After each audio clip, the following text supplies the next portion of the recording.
Good morning, good evening. Welcome everyone to the Saturday Sangha. So glad that you've joined us. I'm John, I'm speaking from Damascus, Oregon. And I'm Denise. Hi, and I'm George, from Nepal, from Kathmandu. Oh, hi, this is Claudia, also from Damascus. Welcome to the Sangha. Okay, hello everyone. Sorry for running a couple of minutes late. We're having some tech issues, but it's halfway fixed. So nice to have all of you. Sonia, so good to have you. Hello in New Hampshire. And hi, Paul in North Carolina. Good to be here. Hello, Elroy. And hi, Linda in Maine. And good morning, Alan, Annie in Fresno. Good to have the two of you. And we have Barbara in Boulder. Hello. And Nick in Baltimore. And hi, Paul in North Texas. Good morning. And Steve, hello. And Anil. And hello, Sudhir. And we have Chela, hi, in Troy. And hi, Susan in Tucson. And Maria in Portugal. And we have Walter in North Carolina. And Alexander in New York. And Namaskar, Tej and Raj, so good to have you. And Ashok, hello, and Suresh in Chicago. And hi, Patricia in Florida. And now I'm going to start going over the names. We have Rick, and hello, Lawrence, hi, and Bill, and hello, Marianne. And good morning, Bruce, and Troy, hello, and hi, Ivy, and Vivian, and Anne, hello, and Daniel, and Patricia, and hello, Connor, and Sri Raman, and Rosanna. Oh my goodness, Leanne, it's early there. And we have Ganwal, and Martin, and Kurt, hello, hello, and Julie Devi. And the names keep on going. So everyone, welcome, welcome, welcome. Thank you for joining. Please join George for the Agora mantra. Om Agorebio Tagorebio Gora Gora Taribhyascha Sarvata Sharva Sarvebhyo Namaste Rudra Urupebhya Agorebio Tagorebio Gora Gora Taribhyascha Sarvata Sharva Sarvebhyo Namaste Rudra Urupebhya Agorebhyo Tagorebhyo Gora Gora Taribhyascha Sarvata Sharva Sarvebhyo Namaste Rudra Urupebhya. O Lord Shiva, you alone transform yourself into all forms, into the forms of the powers of Rudra as Agora, the enlightening and uplifting energy, Goratari, the frightful darkening energy which pushes one down, and Gora, the energy which keeps one fixed, neither rising or falling. These forms, embodied in Rudra Shiva, are helpful to aspirants while they are aware, and frightful for the ones who are ignorant, pushing them down and down. Jai Gurudev. So, Mom, before I start the meditation, there was a mantra that I remember you gave me because of my love of Krishna as a child for when it was Krishna's birthday, and today's Krishna's birthday, right? And so I have this right here of Krishnaya Govindaya Gopijana Valabhaya Swaha. And it means, because Swamiji gave this to you, right? To be able to repeat it again and again. And I put it in the chat, and it's recite by mouth silently as long as you can in the morning. Krishna, the greatest of yogis, who is deeply loved by the gopis, I bow down and I surrender to you. So we've shared it in the chat, and I remember every year Mom is really good, has a really good memory. She used to share this with me on the day of Krishna, and so we would do it together. So I just wanted to share that all with you as today is Krishna's birthday. Oh, and Claudia just said that I didn't share it with everyone. I only shared it with the panelists. So let me share it with, oh, Claudia did. Claudia's our superstar. Okay, that's it. Let's meditate. Find your seat. You want to add anything to that, Mom? Okay. So everyone find your seat And if you have your own meditation practice, please practice that if you would like, or join us. In whichever way, join us. So find your seat. Sit comfortably. Sit up tall.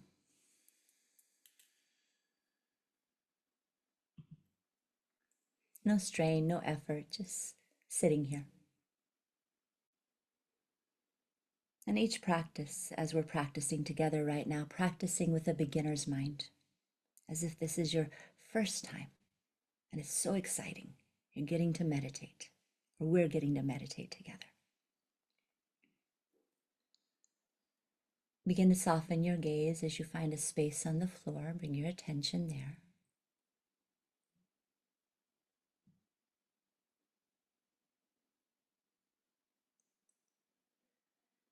And begin to observe your natural free-flowing movement of your breath in and out, noticing your inhale, noticing your exhale.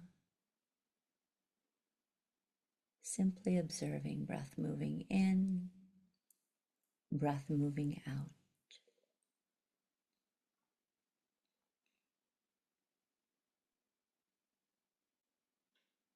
And as you become more in tune with the two parts of the breath, you start to notice the four parts of the inhale, the slight pause, and of the exhale and the slight pause. Rest here for a few breaths.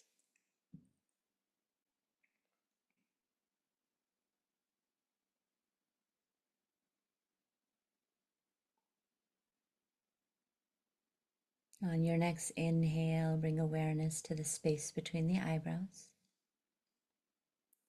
And as you exhale, gently resting in the pause at the end of the exhale. And you continue this way, inhaling, awareness at the space between the two eyebrows. Exhale, resting in the pause as you carry this turning point throughout the practice. And if thoughts arise, simply observe them, and then bring your attention back to the breath. Continue.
beginning to slowly surface from your practice.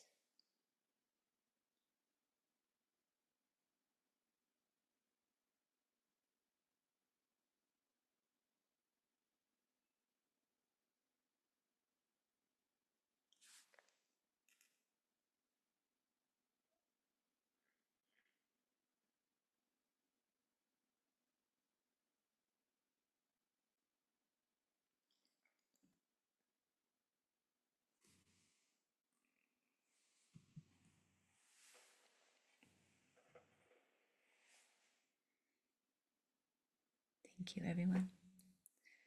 Come join us now for the studies and the lecture. Okay. Okay, so I've got something here.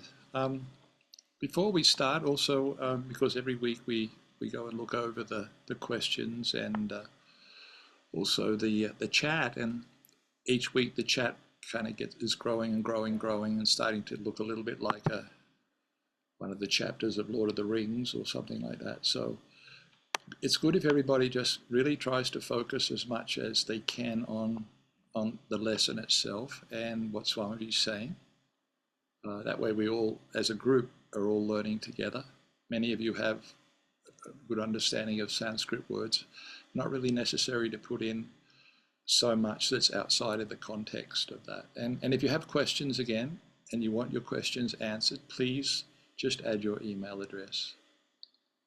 Okay, so last week's session, which was verse 36, explained basically, at the end of it was quite dynamic, where he said even this yogi who achieves this highest state, he even terrifies Brahma, Vishnu, and Indra. And he said he even terrifies the Lord of Death. But before that, in the middle of last week's section, Swamiji added, and this was from the Swachanda Tantra, that the yogi has to maintain triple awareness. Awareness of the inhale, exhale, and the junction point. And I've written this down here, and he said exactly, by maintaining triple awareness, this carries the yogi to God consciousness, and he or she becomes one with Swachanda Bhairava. And remember, Swachanda Bhairava is the custodian, he's also known as Agora now, the custodian of the Agora mantra, the 3 Agora Shaktis. So we thought that today we found this section where again Swamiji talks about meditation in a little more detail, and we're sure this will be helpful for a lot of people because there are many places where Swamiji, in the middle of a lecture, will bring up this point that watching the breath is the most important thing that you can do for your spiritual practice. So we have this little 5-minute extract from Tantraloka, where Swamiji explains in detail what is this idea of the junction point and God consciousness. So we're going to play that before we start verse 37. So Claudia.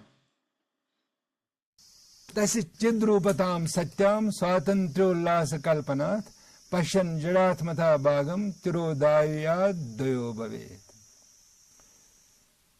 Now you have to adopt and travel from the individual way. In Anuvapaya, individual way is, for instance, the way of intellect is individual way. The way of breath is individual way, and the way of perceptions in body is individual way. How you should travel in on that individual way, he says that in this next shloka. Tasi chidrupatam satyam, where you must find out in this individual way, where is the chidrupata? Where is the chidrupata? Where is the God consciousness? The touch of God consciousness, where that is existing. For instance, breathe in and breathe out. This is the individual way of breathing. You have to find out the touch of God consciousness. Just to find out. And you will find out in the two ends. The state of God consciousness, the touch of God consciousness will be experienced in the ends of the two breaths. That you already know. Tasi chidrupatam satyam. And that chidrupata is already existing in each and every breath. Swatantra Ullas Kalpanat, and it is your Swatantra Ullasa. Swatantra Ullasa, you must breathe with devotion, with effort, and with great charm. If these things are not there, this devotion will become dull. This devotion becomes dull and nothing will happen.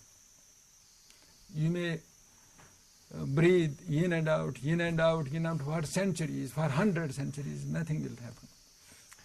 But the only trick is there to maintain devotion while breathing, devotion, enthusiasm, eagerness, and love for that. And there you should find out these two points of God consciousness. That is Chidrupata. Pashan Jadatmata Bhagam Tirodaya. The Jadatmata Bhag, the section of dullness of these should be avoided, should be ignored. What is dullness? Dullness is the breathing course. The course of breathing in is the course of dullness. The course of breathing out is the course of dullness. These two courses should be ignored totally. Advayoga. Then you become one with God consciousness.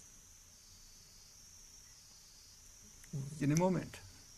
The courses of breathing in and breathing out should be ignored. Yes. Why? Because it is Jad. In and out is Jad. Ajad is only that point. So you mean Junction. that point of awareness between breaths pervades the whole span of breath? Yes. But there is no awareness of moving and coming and going. No, you have to move. You have to move. But no You have to awareness move. must dissolve. You have to move in and out, but focus your mind towards that point while moving out. Focus that mind towards that point while moving in. Which point? There are 2 points. Beginning and end. And this whole sphere of the world of practice should be pervaded by these 2 points. For instance, give me your hand. You see, this is Jadatmata Bhag. What? This is Jadatmata Bhag. But the sensation you feel inside, in your brain, that is Ajada Bhaga. But remain there while doing this. While doing this, remain there. Don't let you fall from that consciousness. That sensation inside, that is residing here. Understand? This is the trick. You concentrate on that sensation, not this sensation. Not this sensation. This is Jad. In the same way, this is Jad. You have nothing to do. Just point out that center. Not only in center, in the sphere of center. There are 2 spheres of centers. You have not to point out the center in 2 spheres of centers, but also in the course of breathing. Just point out that center. This whole sphere of the world of practice should be pervaded by these 2 points of God consciousness. So it's maintaining awareness of the breath, but not actually watching the breath. It's watching the 2 points while breathing. Maintaining awareness of the 2 points of the the point of exhale and the point of inhale. While breathing, you must maintain awareness throughout your breath while watching these 2 points. And he said it clear. You carry the awareness of those 2 points through, even when the breath is moving out from, say, between the eyebrows, as Shana points out when we do the practice. You carry that as if and when you reach the external point, you carry that back in. You don't lose that kind of consciousness, because those points are, as he said, they're the points of entry into God consciousness. It's not just that they're just these turning points in the breath. They're really divine points, where Swamiji said, and you practice this religiously with devotion. He says, and one day those points open up. And he even says in one of the texts, you will enter a new world, an internal world of which is the doorway into that state of God consciousness. And Swamiji would always give reminders every other lesson. John, if you remember all the recordings that are there, he would always bring it back to just helping us to understand and don't let our meditation become dull. That's a very big point. So just because we had a conversation about this 2 days ago when we were preparing for this class, I thought it would be good for just the three of you maybe to further just share. So, so when we're talking about this point, right? And we discussed this. So where is the gaze arising from, right? The gaze of what you're talking about. So you're finding, okay, taking a step back. So you're bringing attention, or your eyes are gazing at some space on the ground first, right? But you're not seeing from your eyes when you're talking about right here or the point below. It's almost like, as you all said when we were talking about this, it's almost like you visualize from a point from inside. Yes. Right? So that's where your perception, you as the perceiver, you as the witness, as Dad said. So the witness is perceiving from here to the external, and this is more of like an energetic thing while the breath is going on in the background. Just as if you think right now when you're watching this, and you think, and you look down, or you just think where you're viewing from, that that person who is viewing, if you because everybody just knows, oh, I'm seeing this, I'm seeing that. So that person who's seeing, that point where that person is seen from, that is that point. But that point is existing because that's the eternal reality of our own being. See, in our own limited ego in the world that we live in. So, And many of you may not be aware, but during the meditation course that we did recently, when we brought up this idea, which Swamiji brings up from very early when he used to teach meditation, there's two terms. You can meditate with your eyes completely closed, if that feels really comfortable. But it's very valuable, Swamiji would say, to have your eyes slightly open. This is what Shana means by the eyes slightly open and gazing down like a 45-degree direction. Not trying to focus, but just to gaze, and you maintain that awareness. But that's separate from the fact that your awareness between the eyebrows and the external turning point, that's where Swamiji says it's your imagination, because your breath is going in through nostrils, but this is a practice where your imagination of the subtle breath moving from a point here, and somebody asks, is that the third eye? Swamiji said, don't think about third eye, just think about a space just inside here, as if that's where the breath is turning around at the end of the internal turning point. And from here, the breath is moving out. And when it gets outside, there's a pause that you hear, that you're aware of. Then you breathe back in. There's not a struggle. You don't go cross-eyed. And the reason for Swamiji said for opening the eyes and why it's valuable is that as soon as you close your eyes, there's always a tendency to drift off into thoughts. And when you leave your eyes just slightly open, you have an awareness of the fact that you're sitting in the room and you're in the present moment. The moment you're off in thoughts, you've lost awareness of the present moment that you're in. You've even lost awareness that you're meditating usually. And it is after some time that you come back, oh, I was just thinking, and then you come back to the awareness of the breath. You bring your attention back easily. So the whole idea of just having the eyes open just slightly, and it's not for everybody, you can try it. And Swamiji said it's very valuable to help you maintain one-pointedness throughout the practice. Does that make sense there? Can I just add one thing? Yeah. With words? Yes. So when you're talking about the subtle breath, right, from seeing from here and going out to the external pause and then coming back, while at the same time the gross breath, as Swamiji calls it, is continuing. So the gross breath is the breath that we can feel and hear and stuff like that. And then what you're talking about is going even a little deeper, and then that energetic movement of the breath, of the subtle breath. Yes. Yes? Okay, Yes. just want to make sure. Mom, Dad, you want to add anything before we go over a few questions? Okay. So let's go over a few questions and listen to Swamiji more. So we have, oh, I also wanted to mention, because some of the questions here are about the meditation. If you would like to go over the meditation, we have it up free on our website under meditation practice. It's broken up into 4 weeks. So you can get these type of questions answered there and do that. It's a weekly practice, and then you can come join us for the monthly. And then we have some, let's see. Yeah, these are all the same questions that have to do with the meditation. So if you take that class, you'll be answered these questions. So then Paul wants to know, should we focus seriously on the point stops and anticipate the points during the rush of breath in or out? Is it the same between one thought attending to the silence between thoughts?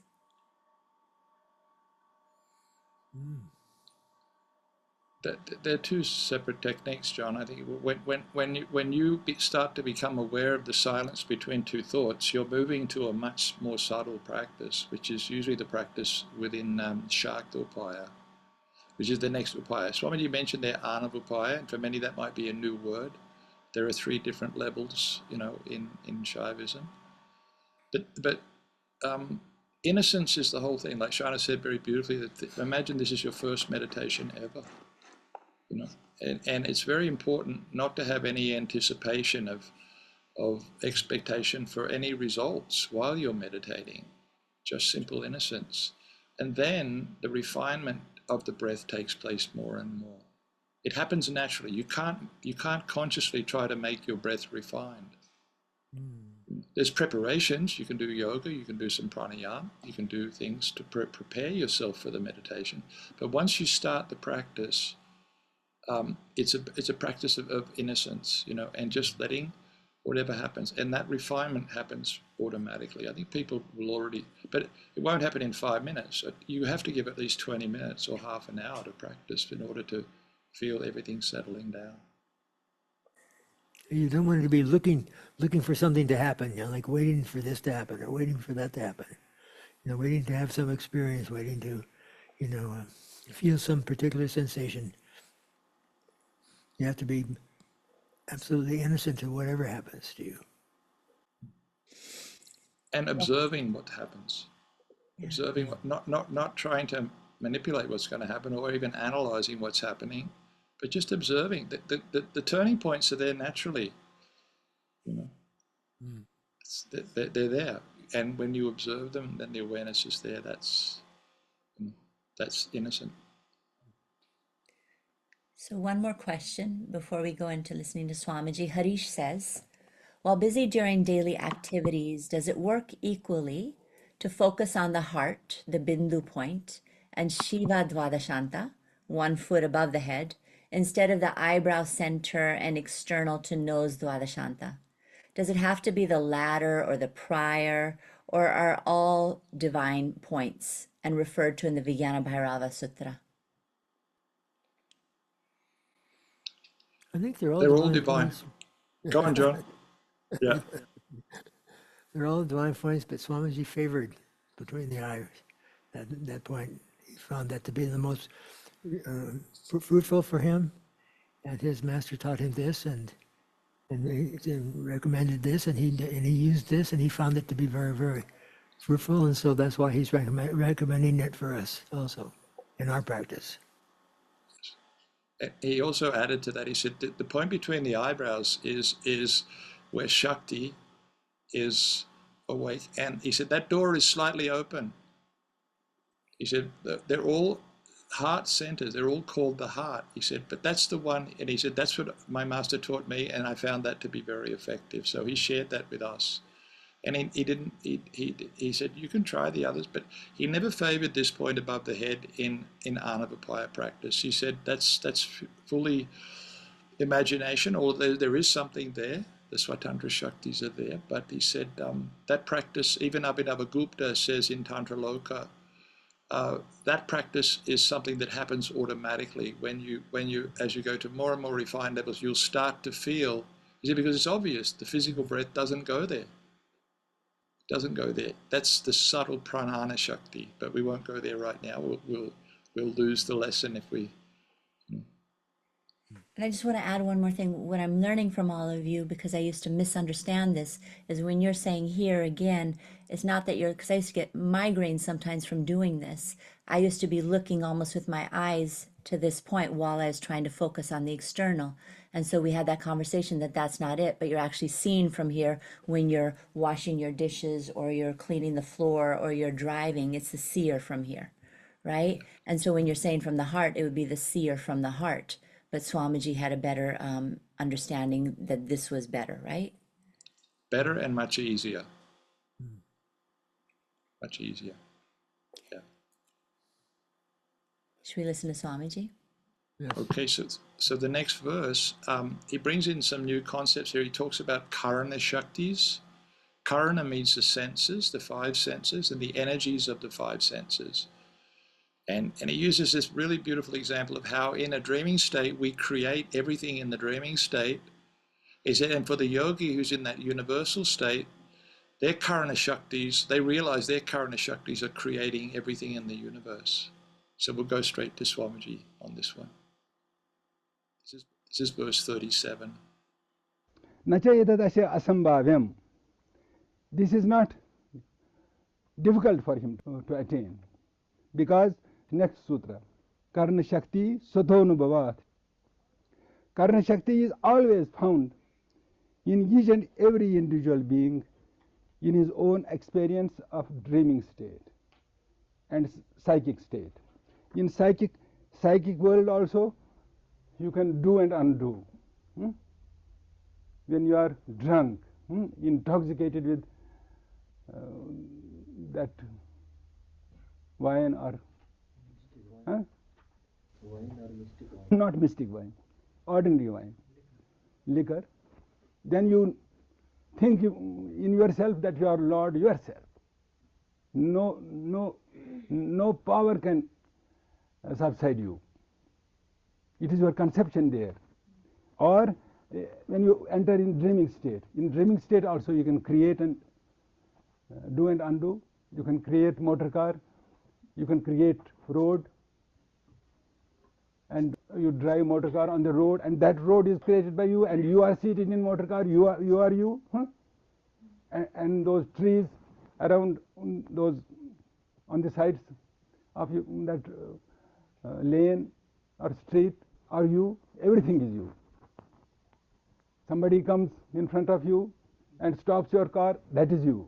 And you create the whole universe yourself, because there is no one else there created except your own glory. So this way, as Karna Shakti is already found by every individual, in the same way his Karna Shakti is universal. Karna Shakti of this yogi is universal. It is your own experience in Sankalpa Swapnadao, in psychic world or in dreaming state. Karna Shakti, doing and undoing, power of doing and undoing is there. Tatat asadharan arth nirmatritvam. To create world as is not created in this wakefulness. You can create your world of your own, by your own thought, power. Anyaneva ashena shri pratibhigyayam. In this respect, in Pratibhigya also it is said, Ateva yatha visht samullekha vasanat jnana kriye sufte eva siddhe sarvasi jivata. So, each and every individual being has got this power of knowing and creating, knowing and acting according to his choice of his thought. Tatha sambhavat yadicha etat. When it is proved that Karna Shakti is there, already existing. Yadicha etat gada abhiniveshena vimrashati. When he puts force of awareness in intensity of the desire, and that desire will come true in wakefulness also, not only in dreaming state or in psychic state. In wakefulness also he can create worlds of his own. Tada sarvasadharana. Sarvasadharana means those worlds which can be perceived by others too. Others also can perceive his creation. in waking state. Don't you understand? Abhishtarth nirmatrita api bhavati. Abhishtarth nirmatrita means he can create whatever he desires. Outside, in outside world also. It is said in Tattva also. Yadatu tepi suvyakt sasamarthi guno jala bhavet dridtara dur dharita dhadi dinata tadachitesham sankalpa kalpa padapatam vraje. When those people who have got authority in dreaming state and psychic world, those people also, when they also give rise to their samarthya, to their power of awareness, and dadidhinata, the lacking of establishment of awareness, when it is thrown away, lacking of establishment of awareness, when your awareness is not established properly, it lacks, it is not established, when it is thrown away, when it is kept away. On the contrary, when your awareness is firm, becomes firm, tadachitesham sankalpa kalpapadapatan, then their desire becomes just like kalpavraksha, the tree in heaven.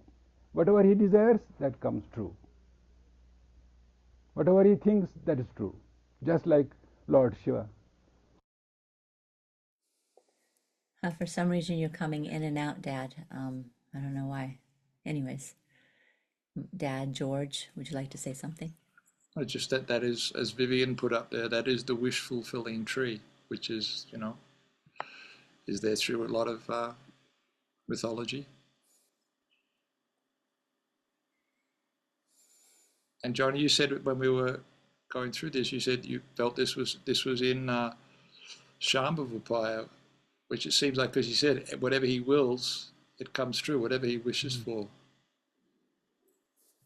Yes. That's what I thought. That's what I think. Because that's what exists and empowers the reality of Shambhavapaya. Whatever you will, that happens. And that will is just like Lord Shiva.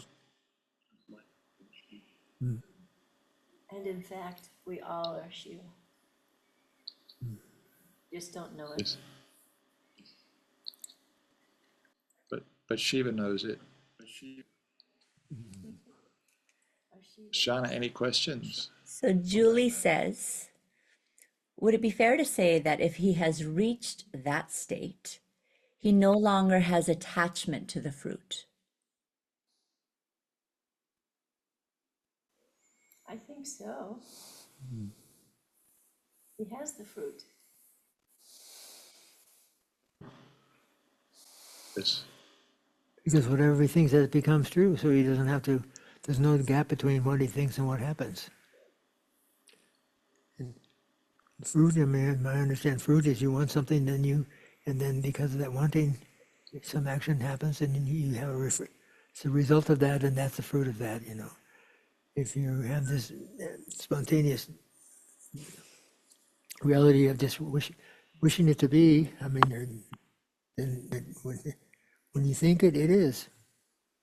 He goes into that in the next verse, because he brings in this term which is very common in Shaivism, Swatantriya Shakti. He said when these Karana Shaktis, which is the energy of our own senses, okay, our own sight, hearing, taste, touch, and smell, the Shakti, the energies behind that, when they're linked to this Swatantra Shakti, this complete independent state of Shiva, then you have this freedom. The word is there, freedom, this universal freedom to, your desires are not limited desires, they're universal. John just said, so that then they're not desiring for any fruits, because you're already at that highest level. And he says that takes you to that supreme level, that Swatantra Shakti. You're just like Shiva.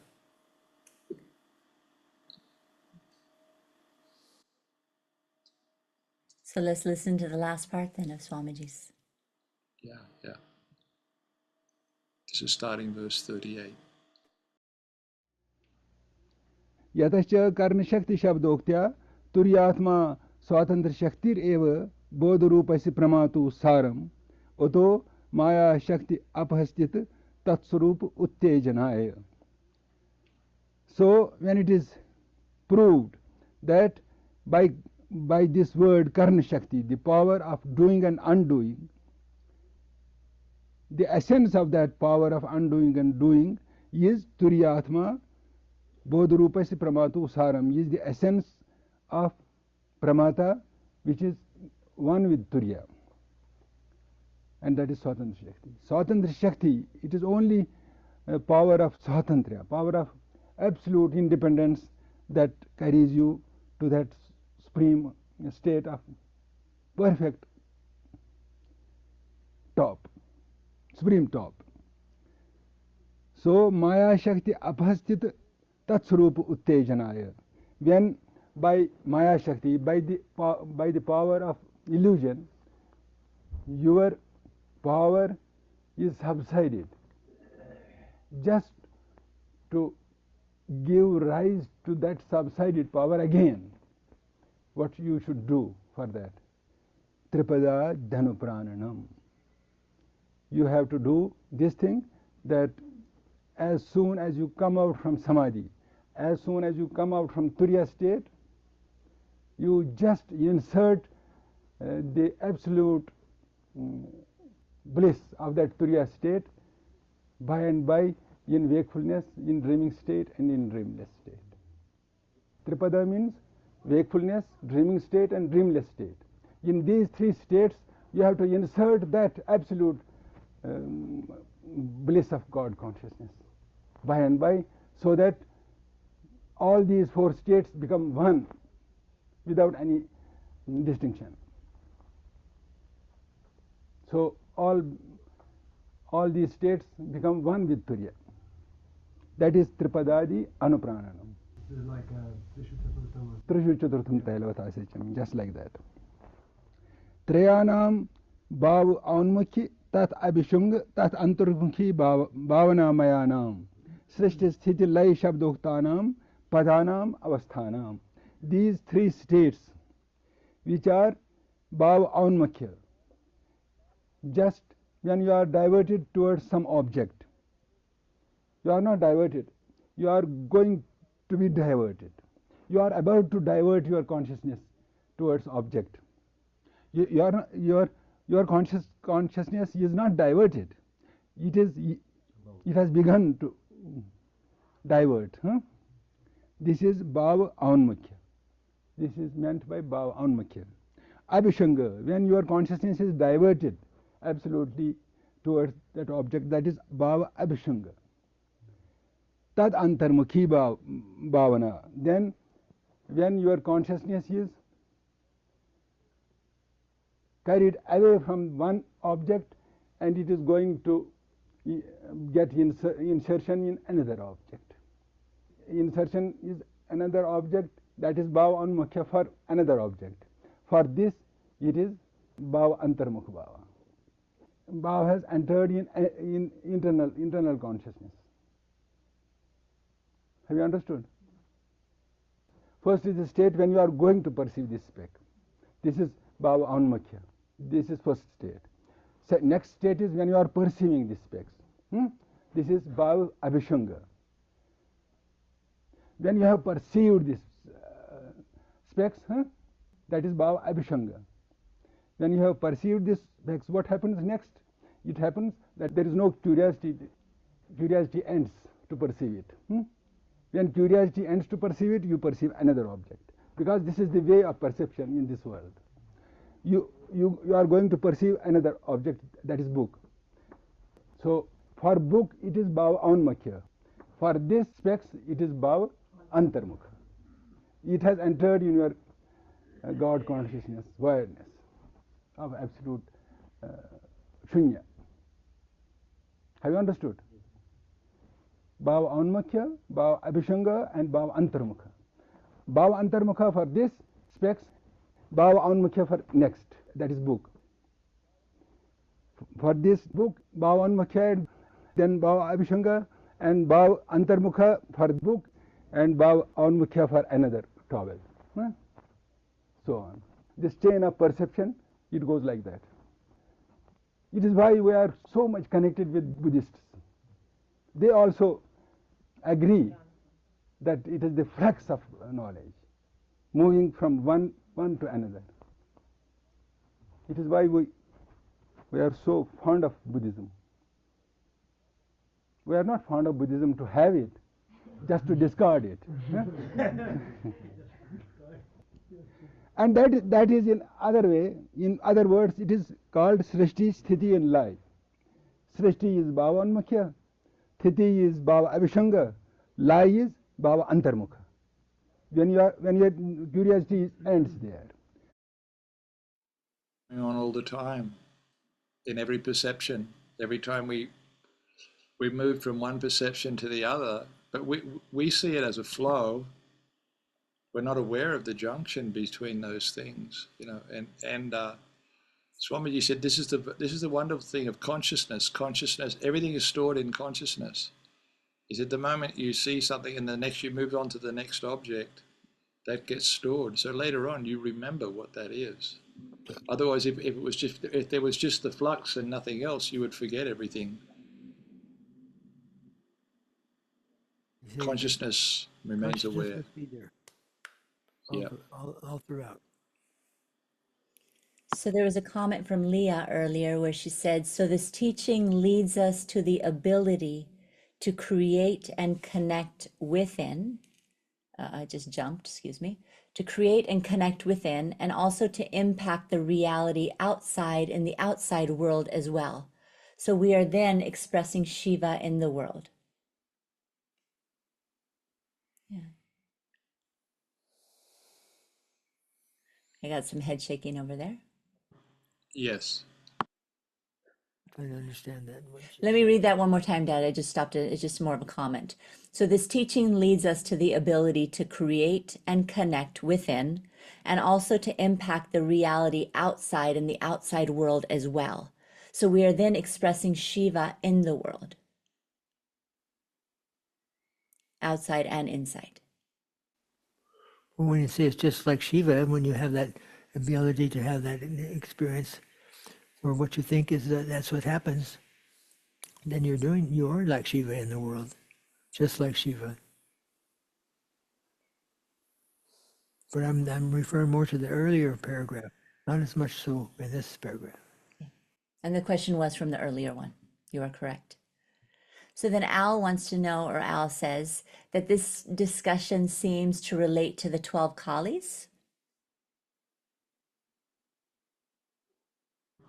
Yeah, because they're the thread that runs through everything that we do, because no matter what we're doing, there's a sense of I am doing it. You know, this I-ness, which is in the background all the time. The 12 Kalis, each of the 12 Kalis breaks up into 4 sections. The first one is in the field of action. I'm acting, you know, I'm creating my action, I'm maintaining it, and then I'm destroying it, and I'm moving into the void state. This is just what he talked about here, that last thing. Srishti, Sthiti, and Laya, or Samhara, it's also called. Creating, maintaining, destroying, and then moving into the gap, or this shunya, this unexplainable, before you move on to the next object. And that's in the world of action. And then there's in the world of the senses. That's another 4, that's 8. And then the last 4 are in the world of your very, very subtle, subjective nature. That I'm perceiving, I'm maintaining, I'm destroying, and I'm moving. So that's what the 12 Kalis is about. And there's at the end of the last book that was published, which was the wisdom verses in Kashmir Shaivism, there's a whole section there on the 12 Kalis. And because that Swamiji said they're a very, very interesting part of Kashmir Shaivism and an important part. And it's also mentioned, there's a whole section in Tantraloka 4, which is volume 3, which Tantraloka 4 is basically dedicated to understanding what's called Krama system. And the 12 Kalis are discussed there too, how they function in the world. In us. So yeah, this is related to that.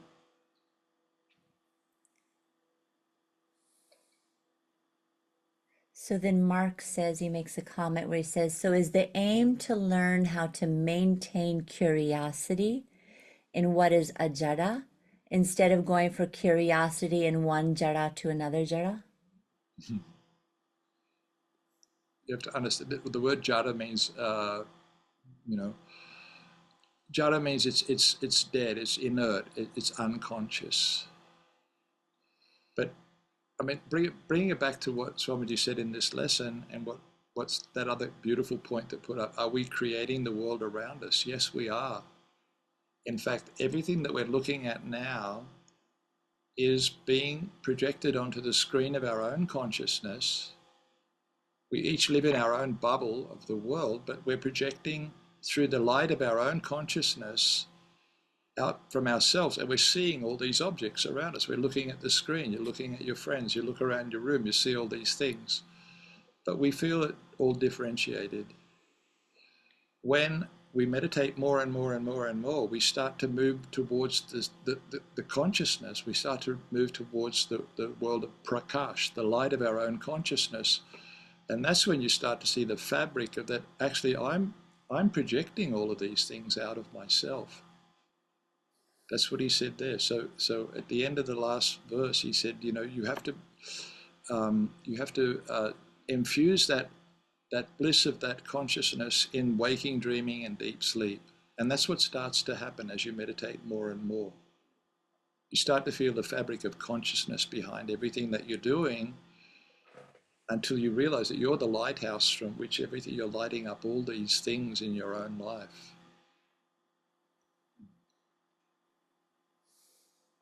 Well, that was a nice way of ending this Sangha, George. Thank you for that. And Mom and Dad. I just wanted to mention those of you who are joining us in Kashmir in September 2026. We have our meeting in a half an hour at 9:30. So the email was sent out a few days ago. And everyone else, namaskar. Have a good rest of the day. And happy Krishna And Ashtami. happy Krishna's birthday, Janmashtami. Yeah. Jai Gurudev.